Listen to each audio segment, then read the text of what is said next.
Ngicela ukubingelela ngoma nguThobani sangoma ezipolwane ezinye sipolwa amathambo uphathwe khotha la sensimbi. Sobo sentambo edlize ey'bomvu zamadoda umntelajo bayathatha umanzi olwandle umanzi ababayo. Na-ke bantu manje sengizokwenza u-part 3. Ngizohlukanisa phakathi kwedliso nedliso lelumbo. Ngoba kunabantu abanga-understand ukuthi yini idliso, yini mase sekufakwa ilumbo sekuthiwa idliso lelumbo. Sengenye into ehlukene kodwa iqala ngedliso yonke. Uma sikhuluma ngedliso makuthiwa wena udlisiwe, ilapho khona umuntu ozokuphekela noma ozokuphakela efaka umuthi othize phakathi uthi lowo muthi-ke ungowani, lowo muntu usuke ekudlisa wena, unedliso.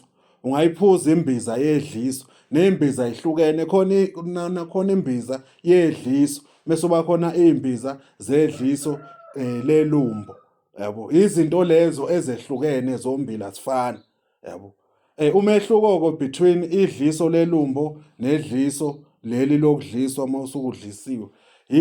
Leli lokudliswa uma usuke bekuthelele ekudleni bakudlisa lisuke lingahambi nasilwane. Kusuke kuyimithi nje efakiwe ukuthi lowo muntu umthande wenzeni noma ube isinokwe sakhe noma ube yini. Yini usebenzise ledliso leli. Bese kuzoba khona idliso lelumbo.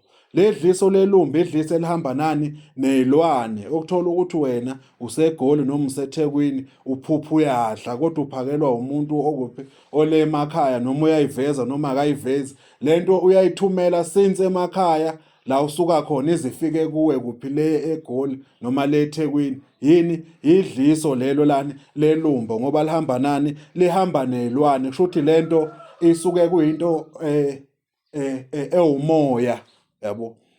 Manje mayifika kuwe lento ingena kuwe ngaphakathi, yikho omunye ezekhukhumalelwa isisu, yikho omunye kuzothi unenyoka ngaphakathi, yikho omunye kuthiwa unebhungane ngaphakathi, yikho omunye kuthiwa kubalwa nje izinto eziningi ezisuke zikuye lowo muntu ngaphakathi. Ngoba lento lena isuke iyisilwane mayisusa lapha ayisusa khona eyisa lapho ayisa khona kuwe la usuke ukhona. Yini kusuke kuyilumbo lani ledliso lelo ngoba lihamba nezilwane.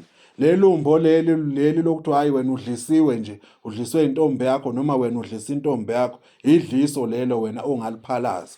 Leli-ke elihamba nezilwane awukwazi ukuliphalaza ngoba leli lezilwane lisuke likhulunyisiwe, kusuke kuyinto ephilayo ngokomoya isuke iphila iza lapho kuwe. Yikho omunye umuntu ozothi hey mkhulu yazi mina mangiphalaza mangitholwe noma isiwasho noma umuthi mangiphalaza ngizwa ngathi kuzophuma izibindi.